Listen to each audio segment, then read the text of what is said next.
day to you all.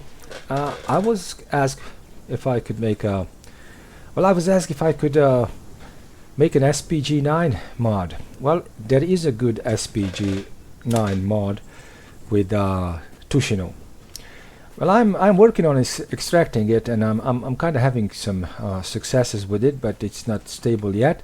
I just wanted to show you what I'm working on and what at the end it will be, and how at the end it will work. Well, what you see here is the SPG-9 recoilless 73mm smooth bore gun. It is an amazing piece of equipment because it is an all-in-one solution. It is the poor man's artillery, because with this weapon you have three different weapons. You have an anti-tank weapon. You have a direct infantry support weapon, and you basically have an indirect infantry support weapon, or an indirect or a small pocket howitzer, if you like it, or a small pocket gun, and it is man portable and gives a pretty big punch. Let's just me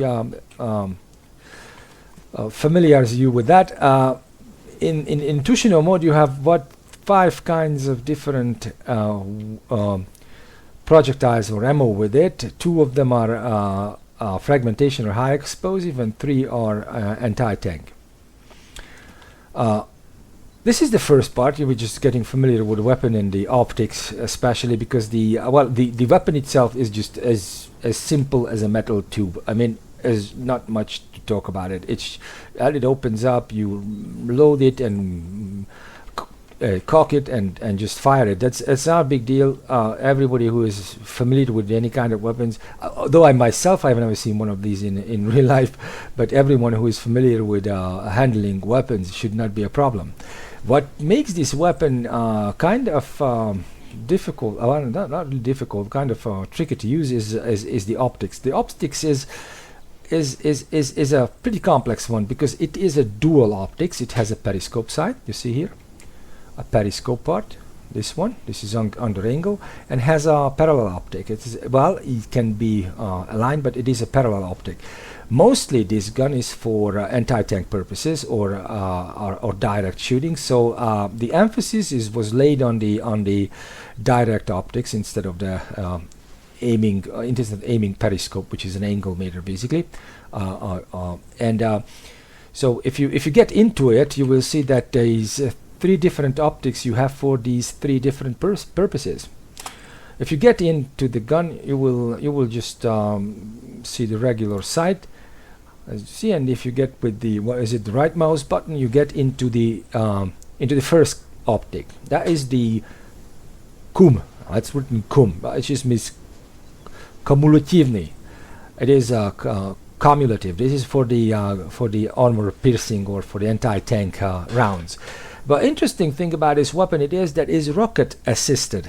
Basically it fires an RPG, and it is rocket assisted. It is pretty fast, 400 something ish meters per second muzzle velocity, and it maintains all these through the its effective range, which is about 1,200 meters.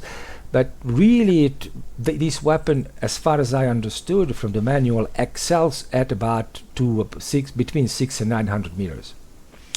Anyway, what you have here in the anti-tank optics, as it might be familiar from the RPG, and it's pretty much works the same. That the horizontal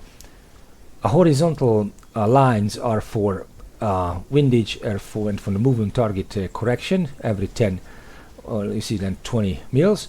And the vertical lines are for the compensating for the ballistics. You see that it is pretty straight trajectory. You don't really have to compensate that much for 1,200 meters like in everywhere else. The upper one, what I'm pointing the N113 with, that is for zeroing purposes, so you don't have to worry about that.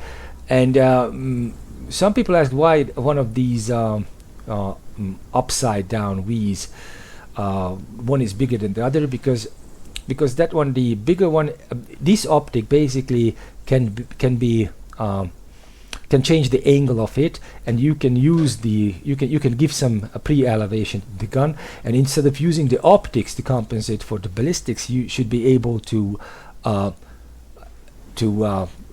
with a given ballistic table, you can actually set up the optics that it will shoot to that point at 1000, 1200, 800 or 600 meters or whatever you want.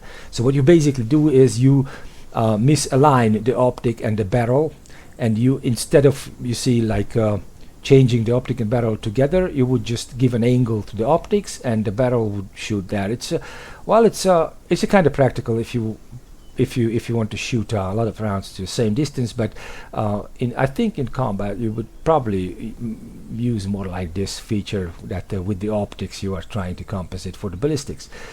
What is interesting about the rocket assisted anti-tank grenades is they exactly do what the windage, compensating from the windage, they exactly do what the RPG does.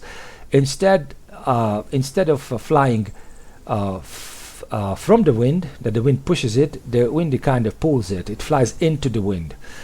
And if the wind, for example, blows from the right, you see, normally you would have to compensate to the right, like this.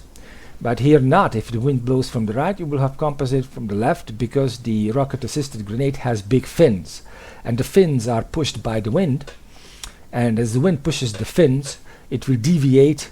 The head is heavy, the fin is light, and the force is on the fin, the wind force is on the fin, so it will deviate the grenade into the wind, not to the wind. So the wind does not push it, it basically pulls it. And you have to bear in mind that there are many kinds of grenades with this weapon, and some grenades don't work like that. It is only the rocket-assisted grenades which have fins. Anyway, how do you use it? Well, it's pretty simple. I choose the M117 because it happens to be 2.7 meters high, and because this weapon was primarily designed against infantry fighting vehicles that penetrates about 350-400 millimeters of armor, which doesn't seem to be much, but given the caliber of 73 millimeters and the portability and all the lightness of this weapon, it is pretty good. It is pretty good, and people just have this wrong. What is it? Wrong. It is an indoctrination that if a tank has 1,000 or whatever millimeters of armor protection, that means that if you shoot with anything less than that penetration, you just are wasting ammo. Not really, because the armor protection of a given tank gives you the frontal armor protection, which will protect the crew compartment against hits. Whatever you are shooting at,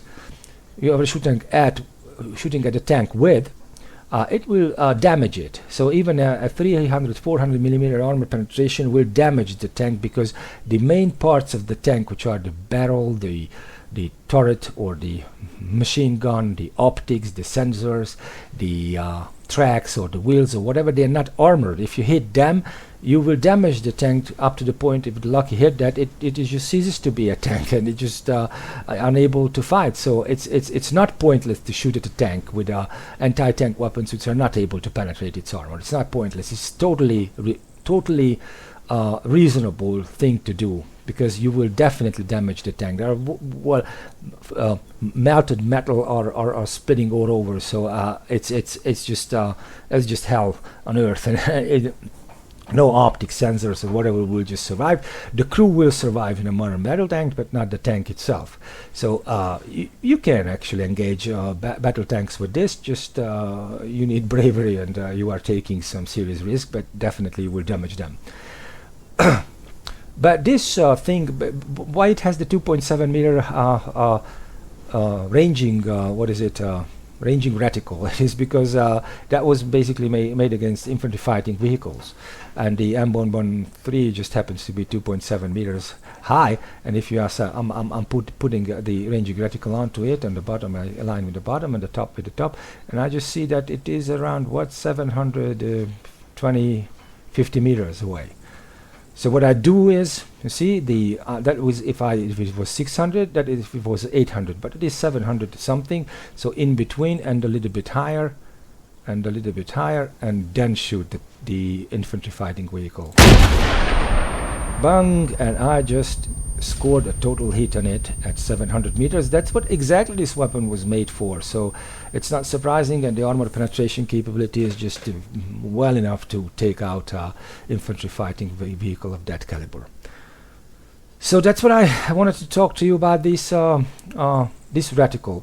The windage, you don't really have to worry about the wind because it is just so fast. You see, it covers that 800 meters in less than 2 seconds. So yeah, there must be pretty significant amount of wind if you need to mess with the wind. Anyway, let's get to the next part, which is, because with this weapon it's not only you have an anti-tank weapon, but you have an infantry fire support, a direct infantry fire support weapon. And if you have the high explosive fragmentation grenade, which is OG9V or OG9VM or N, I don't exactly remember, there are many kinds of that. What you have is you basically have a direct fire infantry support weapon. And how do you use that? Well, for direct fire it is not really difficult. You just load it with this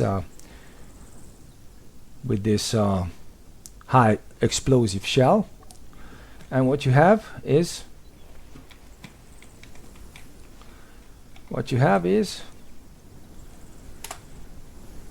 a gun. But the thing is that you see, I put some infantry over there. What are they? Oh, over there.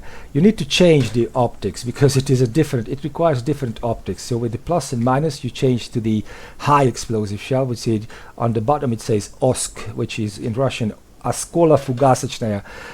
It is high explosive fragmentation, and you also the ranging. You see, the ranging you will get to 1.7 because it is against infantry, and you are trying to range the infantry, and you say if you range the infantry, that comes to about 800 meters. You see, about 800 meters. If you range one man to 1.7, 800 meters. So with the reticle I have different, because it is not really an assisted grenade. You will have a pretty significantly worse ballistic than the rocket assisted one. So you will have to give bigger elevation. You see, at about with 200, 400, 600, at 800 meters I know to go to the 8 and aim at the squad leader and fire. Bang! And you see, I just hit them, because it is not a difficult thing to use these reticles.